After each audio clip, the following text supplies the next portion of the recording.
Hello, you are watching the latest edition of Dbe TV News. We come to you every Friday on the Dbe TV channel 122 on OpenView at 12 p.m. and on the Department of Basic Education's YouTube channel. Welcome, I am Tsohohacho Moafi. In our top stories this week, the Basic Education Department's officials are monitoring marking centers throughout the country. Gauteng Education Department is investigating the death of a grade 6 learner while on a school trip. The Free State Education Department, together with the Tiger Brands Foundation, hand over a new, fully furnished kitchen to a primary school. The Basic Education Department says marking of the 2022 National Senior Certificate exams is progressing well. The 2022 NSC exams officially ended on the 8th of December after some papers needed to be rewritten. Provinces that had to rewrite papers for various reasons were Mpumalanga, Gauteng, the Eastern Cape, the Western Cape, and the Northwest. The department says it is pleased the exams went smoothly in most parts of the country, with few irregularities reported. Minister Angie Motshekga will announce the results on the 19th of January 2023. Today we are in Gauteng, visiting the marking centers. The seniors arrived yesterday, the markers arrived today. We've already visited 3 marking centers. Things are going exceptionally well. Marking started in the whole country, and it will end on the 22nd of this month. And all the markers and the seniors, they are extremely motivated, and everyone is looking forward to carry out this important task with the greatest precision ever. Gauteng Education MEC Matume Chelwane will appoint an independent investigation firm to look into the death of a grade 6 learner. 12-year-old Manda Chauke from Rafulotse Primary School passed away on Friday, the 2nd of December 2022 during a school trip. According to the department, the learners, accompanied by teachers and some parents, traveled to a resort earlier that day for a school trip. The learners later went to play at the swimming pool area under the supervision of the teachers and parents. A few moments later, some of the learners alerted the teachers of an unresponsive learner inside the pool. They then proceeded with CPR while waiting for emergency services to arrive.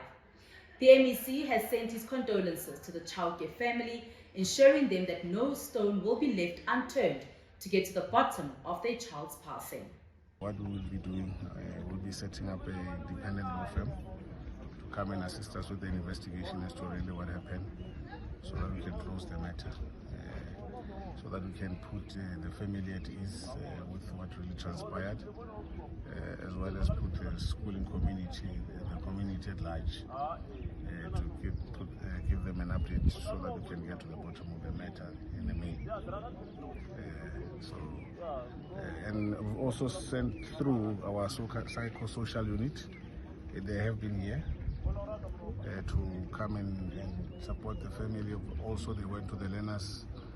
We have done some counseling to the learners. We've also done some support as well to the educators, because obviously you can imagine it's not only learners who are affected by a passing, also the educators also get affected. So we have provided that particular support to ensure that we move as quickly as possible to normality, back to normality. He added that as a department, they cannot confirm, agree or deny that there may have been negligence, hence the appointment of an independent panel. There is a process that we have set up as a department for schools to acquire the right to take learners on an excursion. And obviously we'll be looking into that report as well.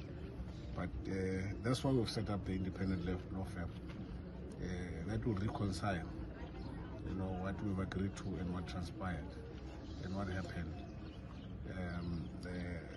as you know, this is a difficult situation rather. And if you find that, yes, we know that parents, there were some parents, there were some educators, there was a figure given to me, but I don't want to say it, rather have it come through through the law firm to confirm the number that was presented to me that they were present there. So as far for negligence, I don't want to confirm, neither agree nor deny. When we return, we are in the Free State as a new fully furnished kitchen is handed over at Thabang Primary School.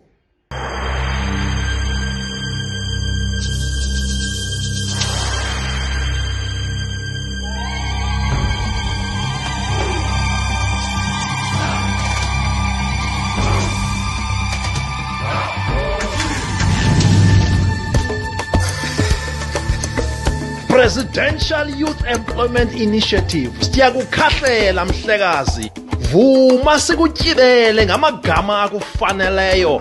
Vuma sithi ungugxothi indlala. Umzila wakho ubonakele kwiminyaka nje emithathu zelwe. Zothuka ezinye inkqubo zengqesho ebezikho zazibuza uba ngumafikizolo otheni nalo usuke waba ngundaba mlonyeni. Zothuka ii-akhawunti zeebhanka zolutsha xa kungena ityhosha rhoqo emva kweminyaka yendlala nokuvaleleka kwamathuba engqesho. Bothuka abazali namaxhegokazi bephiwa imali esongwayo ngabazukulwana. Bangena ooplastiki bevenkile bephuphuma ngooninoni abathengwe ngetyhosha etsitse kuloo mimpele yakho ibhonxileyo.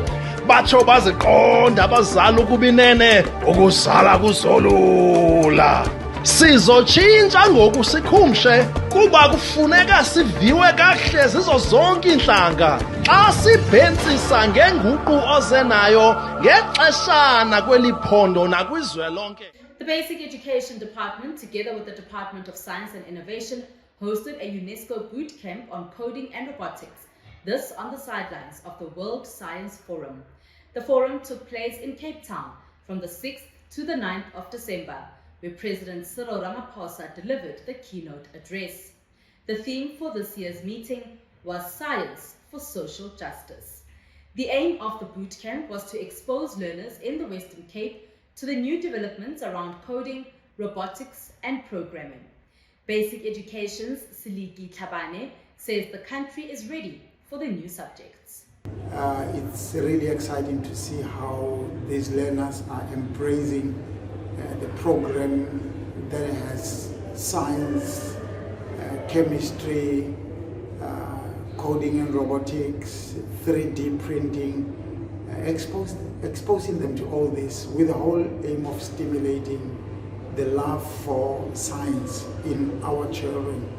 We are excited to be hosting the boot camp in the sidelines of such a huge world event, the World Science Forum that South Africa is hosting through the Department of Science and Innovation. The children that are here are hard at work, being exposed to experiments in physics, in chemistry.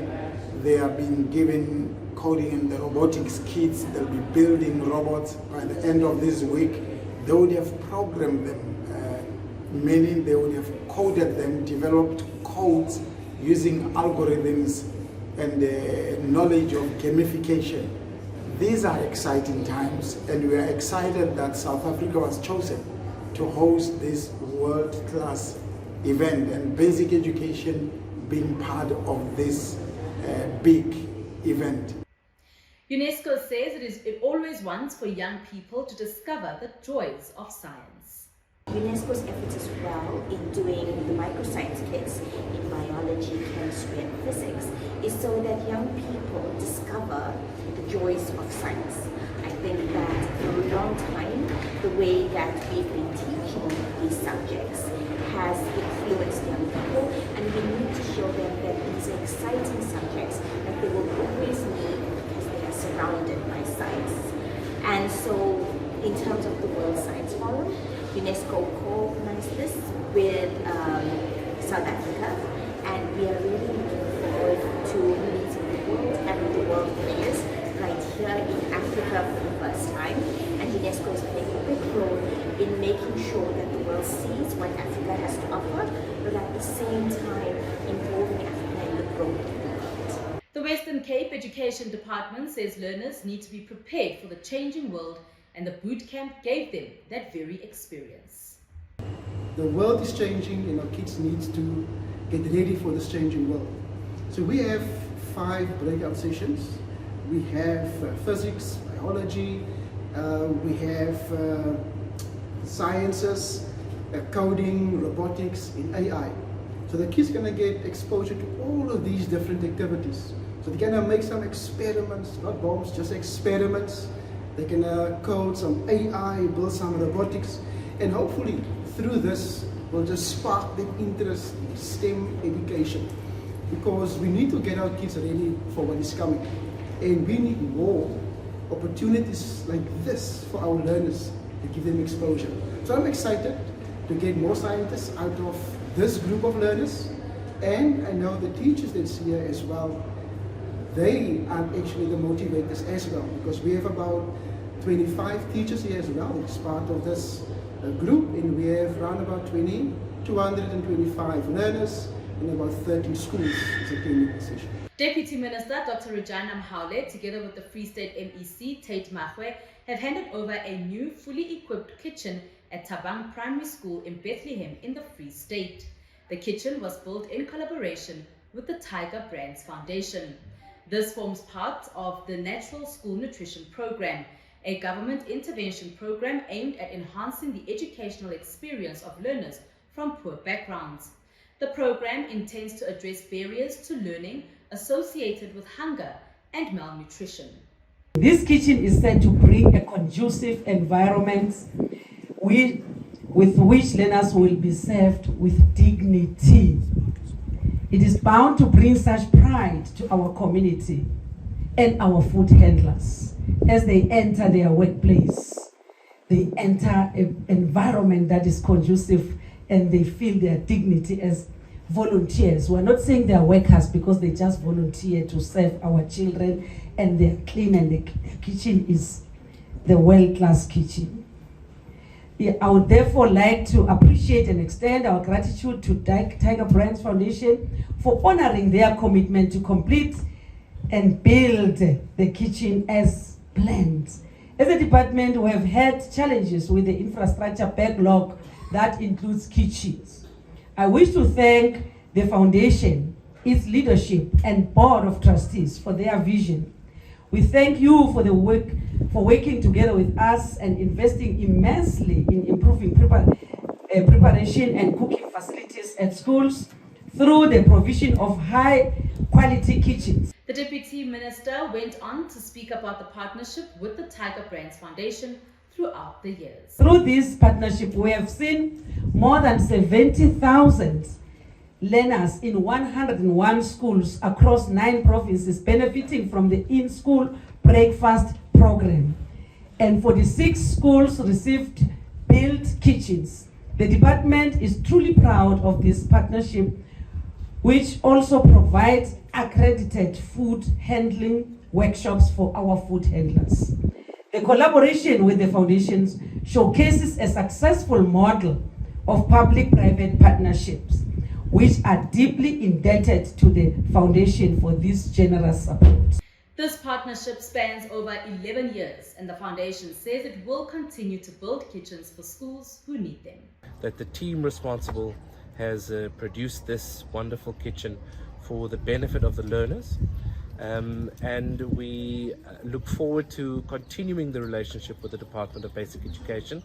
The length of the partnership shows that a public-private partnership shouldn't consist of once-off donations or a corporate simply giving. We believe strongly in taking the hand of the public sector and walking together to build a better country, because investing in the future of the learners here and now in this school means that we reap the benefits as a country. When I and you retire in 20, 30 years, there's a good, strong generation to take over again, and that's what the foundation is about. Meanwhile, MEC Tate Mahwe has also thanked the Tiger Brands Foundation for their contribution to the province and ensuring learners are fed on a daily basis. We are very, very excited about the building that we have received. But also it's very important to know that they set a target that says you'll deliver this by the 1st of December. And that was in the 14th of June.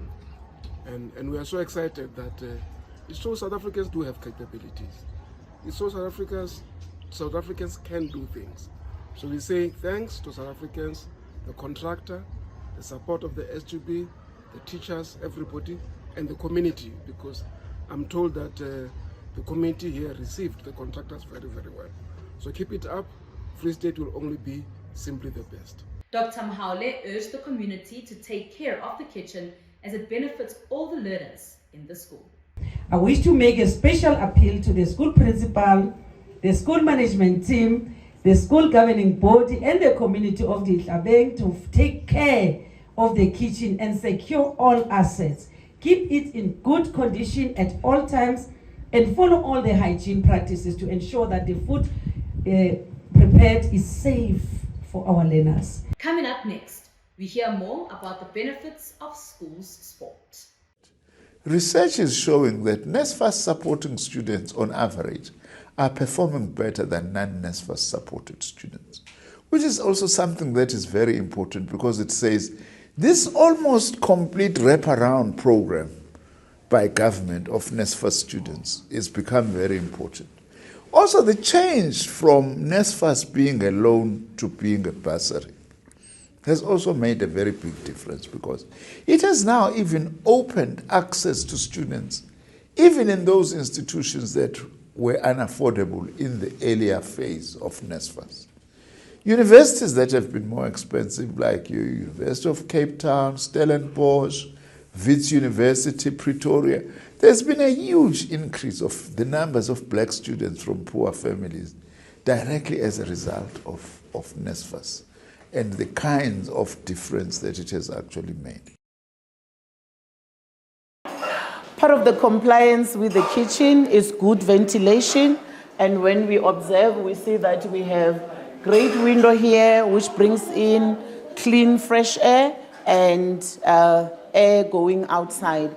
And also the use of these stainless steel tables, tables that are not rusted. This is a great a way of complying with food safety.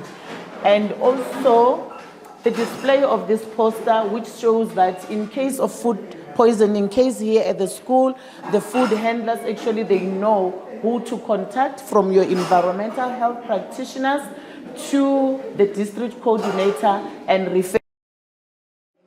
We have a sample. She spoke about in case of poisoning, where we track. Every day what we do is that we put the sample in case there is something that is reported. Maybe a child is not feeling well.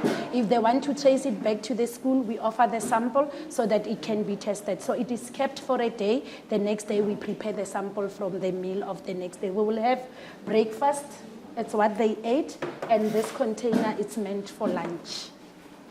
And we have our stations, all these posters, when the food handlers go for training, when they come back, they come with posters. We display them so that as and when they work, they learn and they refer. Eastern Cape Education MEC Fundile Gade says institutions of learning must be conducive for all sectors of society. He was speaking during the official opening of the Tembisa Special School in Mthatha. Gade says those living with disabilities should not be sidelined, but instead incorporated into the schooling system by ensuring they too have schools that cater to their needs. The building of the Tembisa Special School cost over 180 million rand. Let's take a look. It is our own conviction to ensure that our institutions of learning create an environment that is conducive for learning for almost all sectors of the society. And hence we have established this institution, and there is no province, no government that have built a 189 million institution